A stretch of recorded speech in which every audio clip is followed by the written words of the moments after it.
Kita berjumpa lagi. Saya akan membawakan satu lagu pujian. Tetapi sebelumnya, jangan lupa like, share, dan subscribe agar kita tetap bertemu. Rahmat-Mu ya Tuhan tak terduga, betapa besarnya dalam dunia, terdapat di darat, laut, dan udara. Olehnya manusia berbahagia.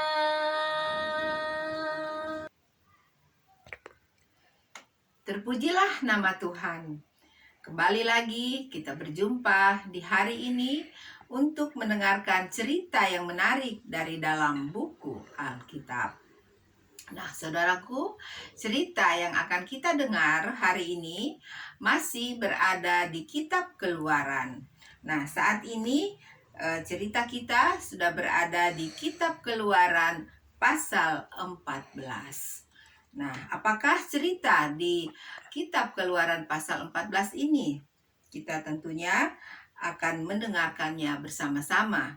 Tetapi sebelumnya saya akan mengingatkan sedikit tentang cerita di pasal yang lalu atau cerita di pasal 13.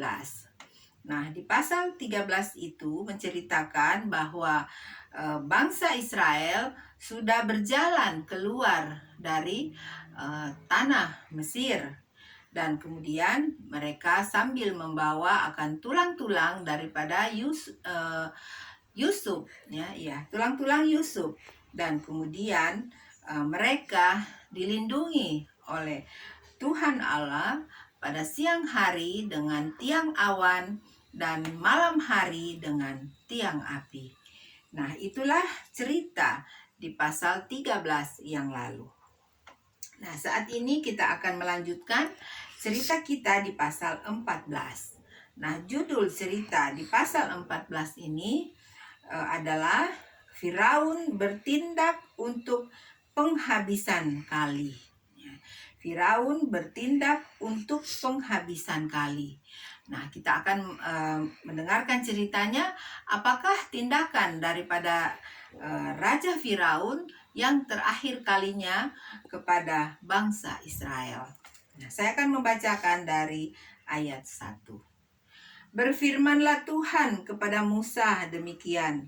Katakanlah kepada orang Israel supaya mereka balik kembali dan berkemah di depan Pihahirot antara Migdol dan laut, tepat di depan Baal Sefon.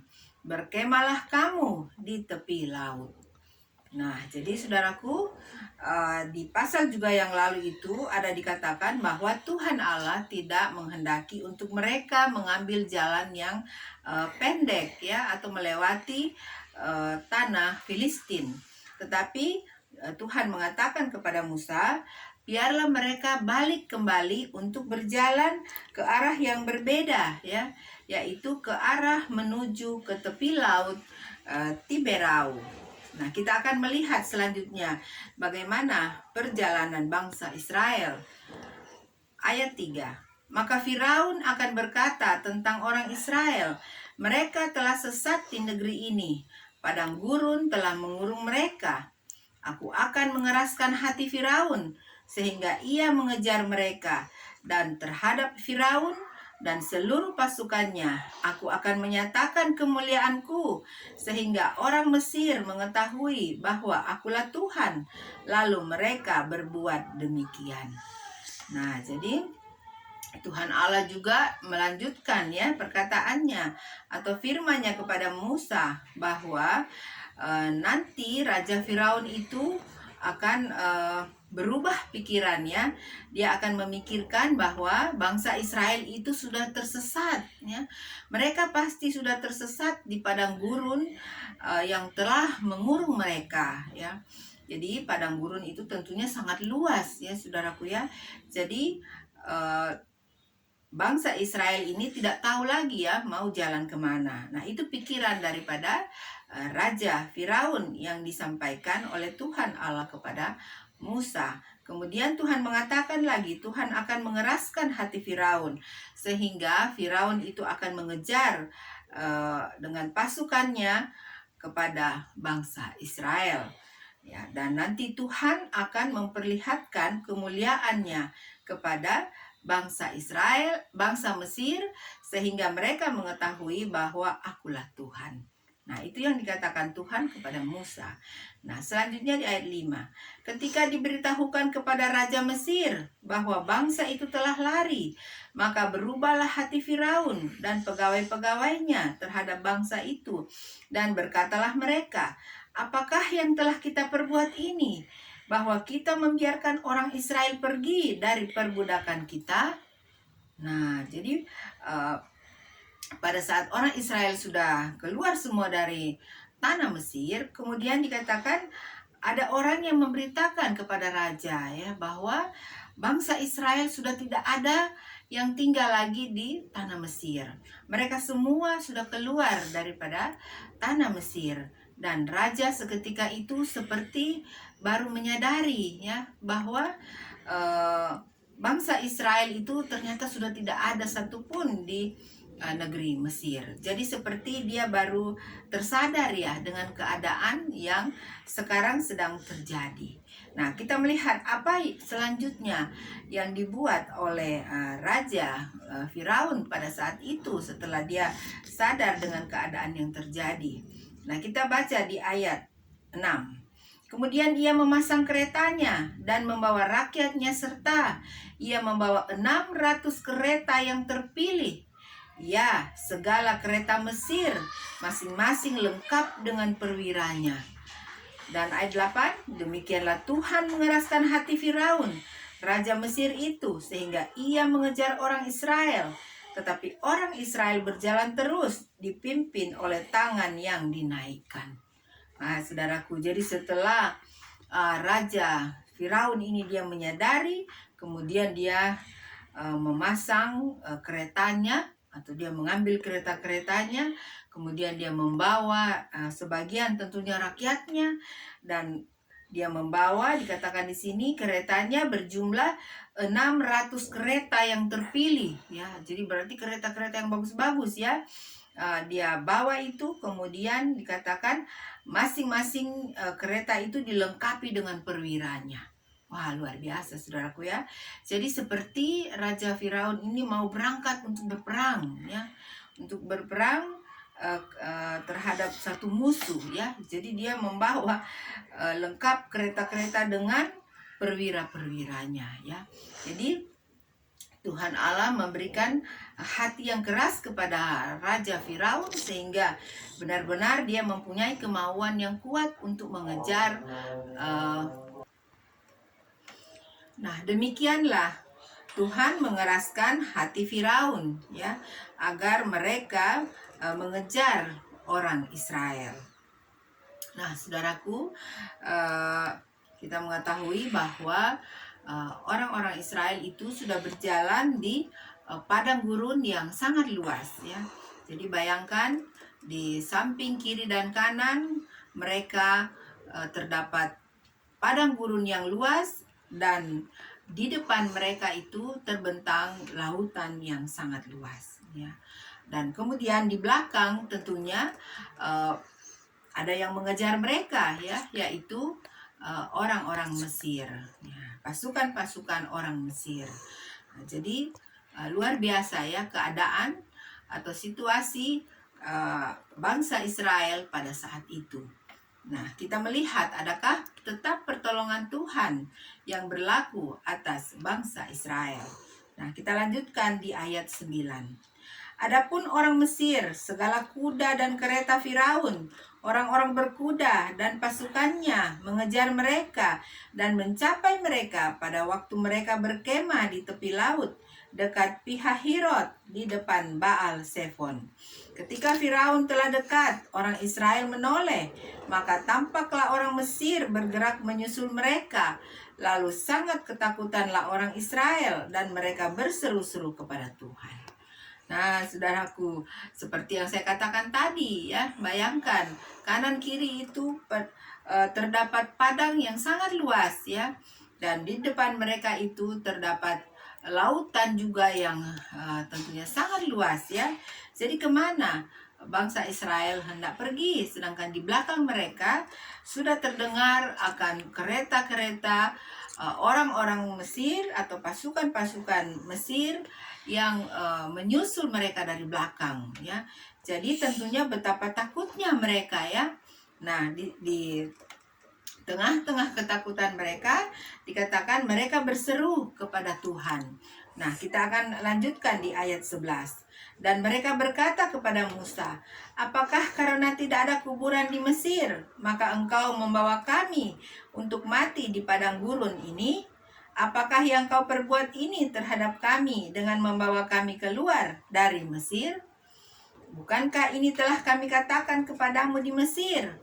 Janganlah mengganggu kami, dan biarlah kami bekerja pada orang Mesir, sebab lebih baik bagi kami untuk bekerja pada orang Mesir daripada mati di padang gurun ini." Saudaraku, jadi orang-orang Israel memang pada saat itu sangat ketakutan ya. Jadi pada saat mereka sangat ketakutan itu, mereka berseru kepada Tuhan, dan kemudian mereka mengatakan perkataan-perkataan yang tadi kita sudah baca ini kepada Musa ya. Nah, kita lihat selanjutnya di ayat 13. Tetapi berkatalah Musa kepada bangsa itu, "Janganlah takut, berdirilah tetap dan lihatlah keselamatan dari Tuhan yang akan diberikannya hari ini kepadamu.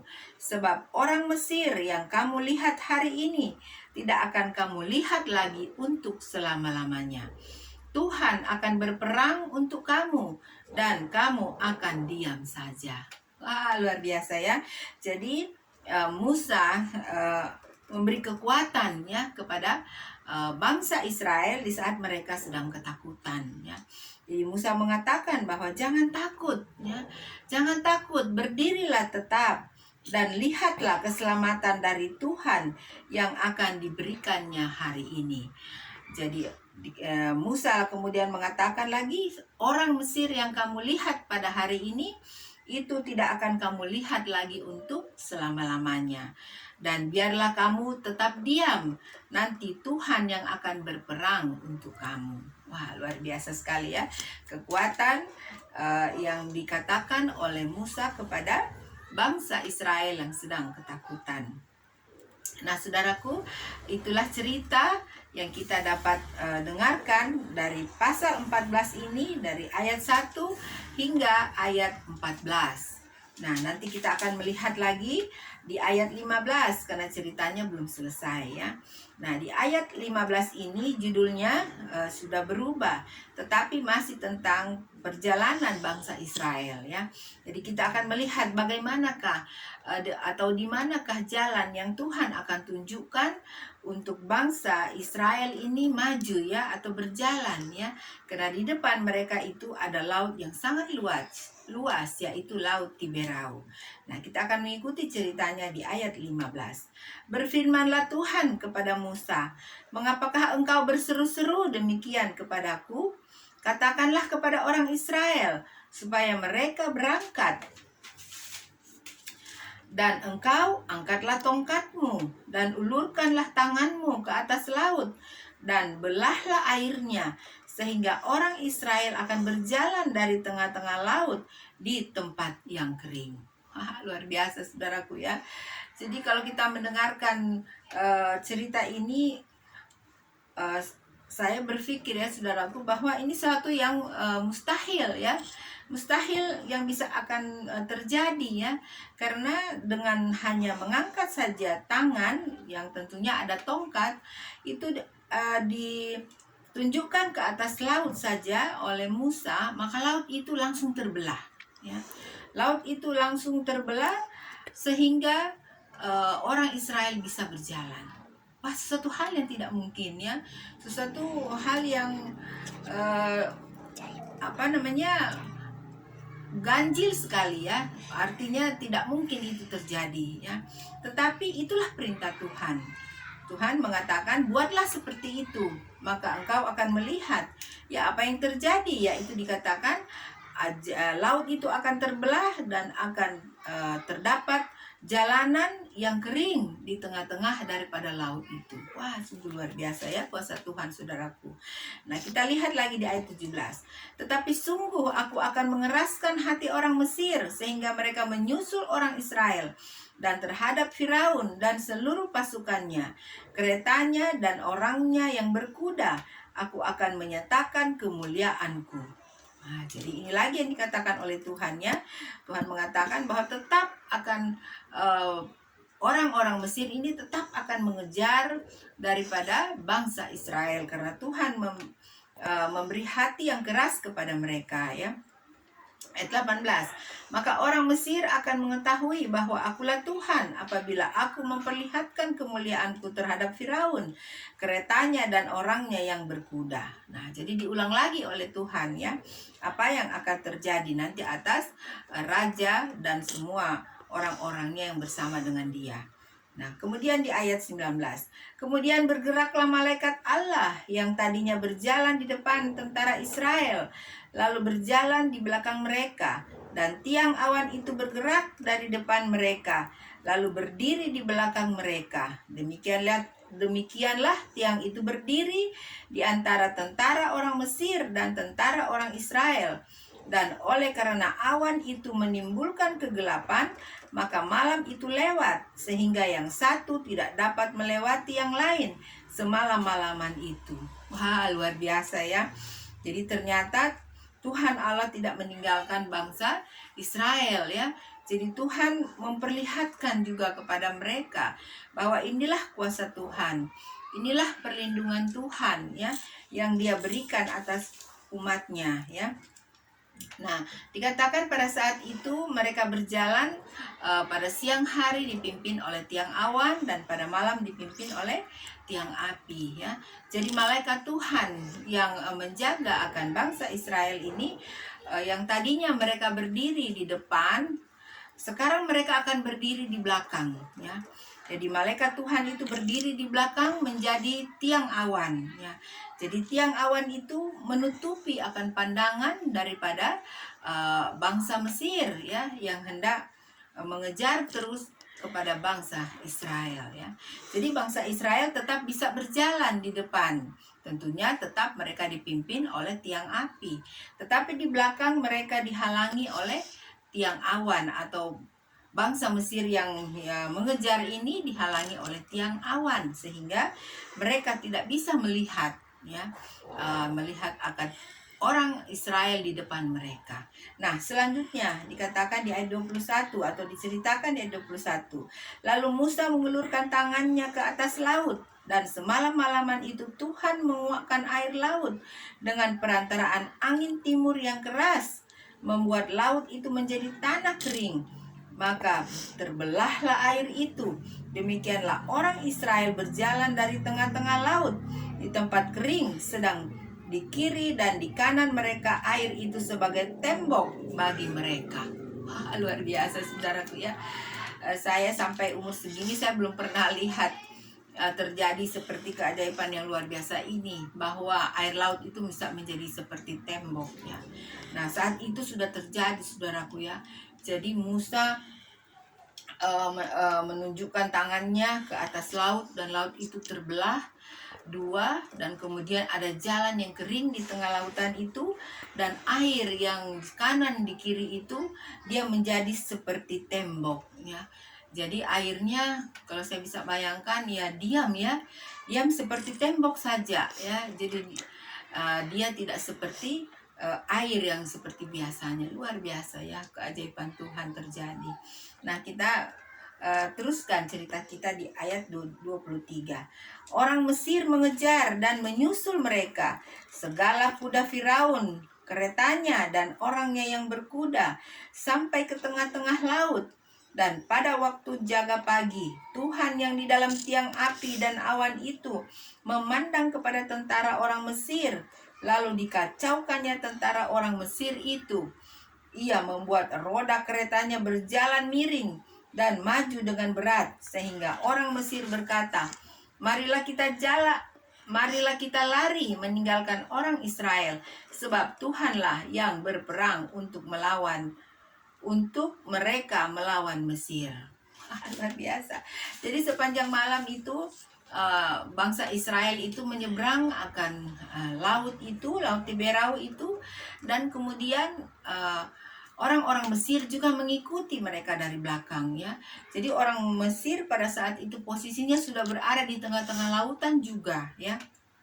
Nah, dikatakan pada saat Tuhan melihat orang Mesir ini sudah berada di tengah-tengah lautan itu, kemudian Tuhan mengacaukan mereka, ya. Tuhan merusakkan kendaraan mereka, ya. Dikatakan bahwa kereta yang dibawa oleh orang-orang Mesir itu bersama raja mereka itu tentunya, ya, di atasnya dan semua pegawai-pegawainya itu miring, ya, rusak, ya. Jadi jalannya jadi tidak betul, ya. Jadi tentunya kalau kereta sudah miring begitu, tidak bisa jalan lagi dengan baik, ya. Jadi pada saat itu baru saja raja Mesir ini menyadari, ya, bahwa ternyata mereka ini sudah salah, ya. Apa yang mereka lakukan ini ternyata salah, ya, dikatakan. Karena raja mengatakan bahwa marilah kita lari meninggalkan orang Israel, sebab Tuhanlah yang berperang untuk mereka melawan Mesir, ya. Jadi mari kita lari. Tetapi saudaraku, sepertinya Raja Firaun ini dia sadar tapi sudah terlambat, ya. Karena dia baru menyadari pada saat mereka sudah berada di tengah-tengah lautan itu juga, ya. Jadi mereka berbalik untuk lari, tetapi kita melihat apa yang terjadi, ya, pada saat mereka akan melarikan diri. Di ayat 26, berfirmanlah Tuhan kepada Musa, ulurkanlah tanganmu ke atas laut, supaya air berbalik meliputi orang Mesir, meliputi kereta mereka dan orang Mesir yang berkuda. Musa mengulurkan tangannya ke atas laut, maka menjelang pagi berbaliklah air laut ke tempatnya, sedang orang Mesir lari menuju air itu. Demikianlah Tuhan mencampakkan orang Mesir ke tengah-tengah laut.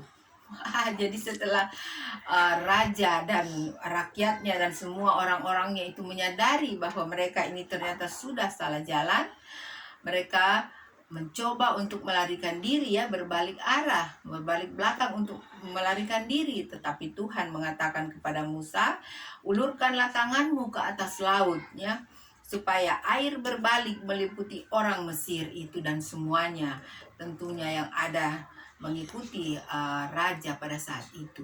Nah, jadi mereka mati semuanya karena apa? Air laut saat itu sudah kembali, ya, untuk menutupi akan lautan itu. Jadi bayangkan saudaraku, air laut itu kan dalam, ya. Nah, jadi bagaimana mereka mau luput? Sudah tidak bisa lagi, sudah terlambat, ya. Jadi akhirnya mereka mati semuanya di dalam laut Tiberau itu. Nah, selanjutnya kita teruskan cerita kita. Berbaliklah segala air itu lalu menutupi kereta dan orang berkuda dari seluruh pasukan Firaun yang telah menyusul orang Israel itu ke laut. Seorang pun tidak ada yang tinggal dari mereka. Tetapi orang Israel berjalan di tempat kering dari tengah-tengah laut, sedang di kiri dan di kanan mereka itu sebagai tembok bagi mereka. Nah, jadi orang Mesir itu sudah binasa oleh air di belakang orang Israel, tetapi orang Israel itu tetap berjalan karena laut yang di depan mereka itu tetap terbuka, ya, tetap airnya seperti tembok di kanan dan kirinya. Nah, selanjutnya, demikianlah pada hari itu Tuhan menyelamatkan orang Israel dari tangan orang Mesir, dan orang Israel melihat orang Mesir mati terhantar di pantai laut. Luar biasa, ya. Jadi tentunya mayat-mayat, ya, dari orang-orang Mesir itu dikatakan terhantar sampai ke pantai laut, ya.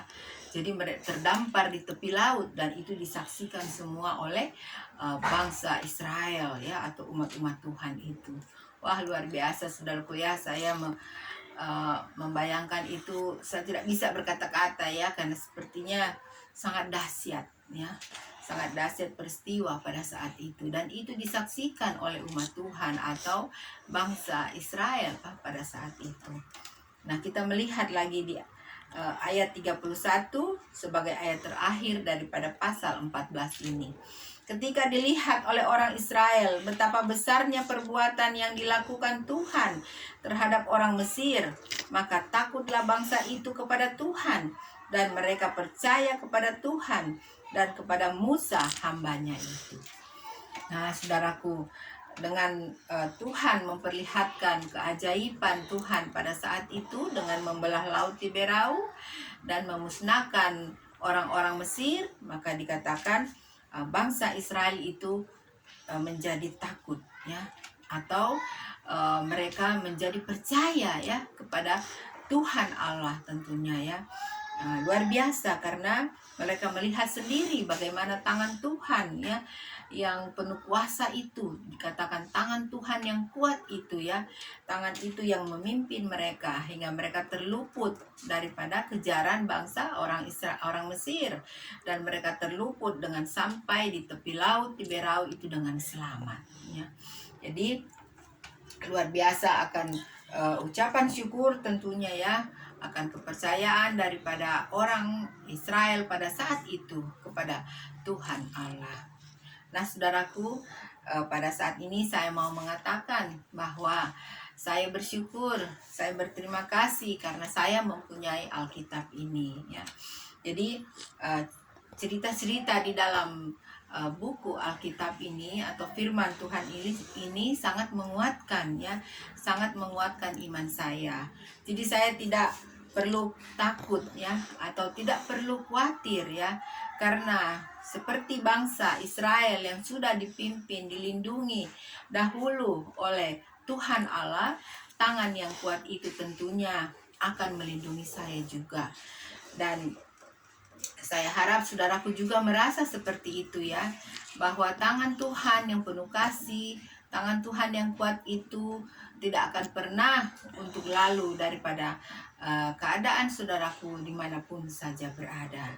Nah, kita bersyukur karena kita mempunyai firman Allah ini, dan firman ini berbahasa sesuai dengan bahasa kita, yaitu bahasa Indonesia, ya. Jadi kita bisa mendengarkan, kita bisa membacanya sendiri, dan kita bisa mengerti. Saudaraku, buku Alkitab ini sudah ditulis dengan begitu banyak bahasa, ya. Jadi tentunya banyak suku bangsa yang sudah membaca, ya, akan firman Allah ini. Dan sebagai orang Indonesia kayak seperti saya ini dan saudaraku yang bisa mengerti akan firman Tuhan ini, marilah kita rajin untuk membacanya. Marilah kita rajin untuk mendengarkan firman Tuhan, dan tentunya melakukan akan firman itu dengan baik dan benar, ya. Sehingga apabila Tuhan datang nanti, ya, kita akan terdapat di dalam orang-orang yang tetap setia, dan satu upah yang begitu kita nantikan adalah keselamatan itu kita akan peroleh. Nah, saudaraku, sekali lagi, selama kita hidup di dunia ini, janganlah kita merasa sendirian, tetapi tetaplah kita merasa bahwa tangan Tuhan selalu ada untuk kita. Tetaplah berpegang kepada janji-janji Tuhan yang saudaraku baca dan ketahui di dalam firman ini, sehingga kita semuanya dapat dikuatkan di dalam menghadapi kehidupan, dalam menghadapi masalah yang selalu saja terjadi dalam kehidupan kita semua. Nah, saudaraku, saya berharap cerita kita ini, atau saya berharap saudaraku sudah dapat menyimak cerita yang kita baru dengarkan ini, dan biarlah cerita ini menambah iman kita untuk lebih dekat kepada Tuhan. Sampai kita berjumpa di lain waktu yang Tuhan kehendaki. God bless you. Bye.